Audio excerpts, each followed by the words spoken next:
La mémoire, c'est un peu ce qui nous définit, non? Mais imaginez une seconde. Imaginez qu'elle s'arrête de fonctionner. Ou, à l'inverse, qu'elle fonctionne beaucoup trop bien.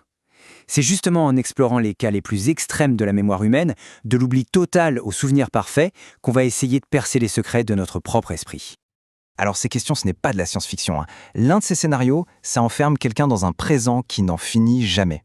L'autre, ça le submerge sous le poids de chaque instant de sa vie. En regardant ces deux extrêmes, on va décrypter ensemble comment fonctionne notre propre mémoire.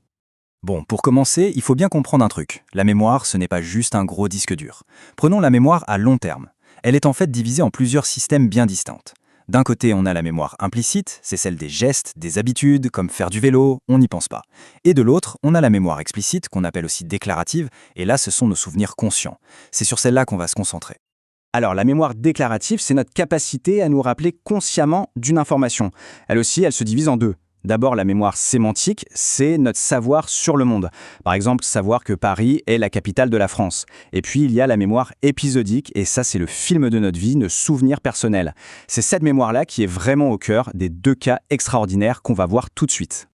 On va commencer avec l'histoire de l'homme, sans doute le plus important de toute l'histoire des neurosciences. Un homme qui, en perdant sa propre mémoire, a permis au monde entier de comprendre comment la nôtre se forme. Cet homme, c'est Henry Molaison, plus connu sous le nom de patient HM. Il souffrait de crises d'épilepsie tellement graves que sa vie était en danger. En tout dernier recours, les chirurgiens ont tenté une opération expérimentale. Ils lui ont retiré une partie de ses lobes temporaux des deux côtés et avec une petite structure clé, qu'on appelle l'hippocampe. Et l'opération a super bien marché pour son épilepsie. Sauf qu'il y a eu un résultat radical et complètement inattendu. HM s'est réveillé, prisonnier du présent. Il souffrait d'une amnésie antérograde profonde, c'est-à-dire qu'il était incapable de former le moindre nouveau souvenir. Chaque conversation, chaque visage, même celui de ses médecins qu'il voyait tous les jours, tout était toujours nouveau. Et c'est là que le cas de HM devient absolument fascinant. C'est cette dissociation. Il ne pouvait plus du tout se souvenir de ce qu'il avait mangé au petit déjeuner, mais sa mémoire à court terme, celle qui dure quelques secondes, elle fonctionnait. Et encore plus surprenant, il pouvait apprendre de nouvelles compétences motrices, comme dessiner en regardant dans un miroir. Il progressait, mais il n'avait aucun souvenir conscient de s'être jamais entraîné. C'était la preuve irréfutable, la mémoire, ce n'est pas unitaire, c'est bien un ensemble de systèmes cérébraux distincts. Allez, on passe maintenant à l'extrême opposé. Que se passe-t-il quand le cerveau ne peut rien oublier? C'est le cas incroyable de Jill Price, la toute première personne à avoir été diagnostiquée avec une mémoire autobiographique quasi parfaite. L'hyperthymésie, ou HSM en anglais, c'est la capacité de se souvenir de la grande majorité des événements de sa propre vie, mais avec une précision déconcertante. Donnez une date à une personne qui a cette condition et elle pourra vous dire quel jour de la semaine c'était, ce qu'elle faisait, et souvent même la météo ou ce qu'il y avait aux infos ce jour-là. C'est fou! Mais loin d'être un super pouvoir, cette capacité est souvent décrite comme un fardeau. Cette citation de Jill Price elle-même, elle est poignante. C'est un flux sans fin, incontrôlable de souvenirs, les bons comme les mauvais, qui reviennent avec la même force, la même émotion que le jour où ils se sont produits. Alors si on les met côte à côte, le tableau devient limpide. HM, lui, nous montre que l'hippocampe, c'est la machine à fabriquer les souvenirs. Et Jill Price, elle, nous révèle une vérité assez contre-intuitive. La capacité d'oublier, ce n'est pas un défaut de notre mémoire, c'est peut-être même une de ses fonctions les plus vitales. Bon, maintenant qu'on a vu ces deux extrêmes, on va plonger dans la mécanique derrière tout ça.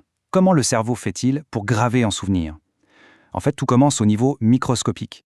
Un souvenir, ce n'est pas un fichier stocké dans un seul neurone. Non, c'est un schéma d'activation à travers tout un réseau de neurones. La base de l'apprentissage et de la mémoire, c'est le renforcement des connexions entre ces neurones. Ce point de contact, on appelle ça une synapse. Et c'est simple. Plus une connexion est utilisée, plus elle devient forte et rapide. Ce mécanisme de renforcement a un nom un peu barbare, la potentialisation à long terme, ou PLT. Alors comment ça marche? Imaginez un neurone A et un neurone B. Si A s'active tout seul, ou B tout seul, il ne se passe rien de spécial. Mais si A s'active juste avant B, le cerveau se dit « Tiens, quelle coïncidence !» Il interprète ça comme un lien significatif, et donc il renforce la connexion entre les deux.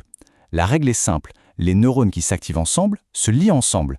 C'est vraiment le fondement cellulaire de la mémoire. Revenons un peu à notre hippocampe, cette structure si cruciale pour HM. Une de ses fonctions les plus anciennes, les plus primitives, c'est la navigation spatiale. Il faut penser à nos ancêtres chasseurs-cueilleurs. Leur survie dépendait de leur capacité à se souvenir où étaient les points d'eau, les zones de chasse et surtout comment rentrer au campement. Cette idée a mené à une découverte qui a valu un prix Nobel.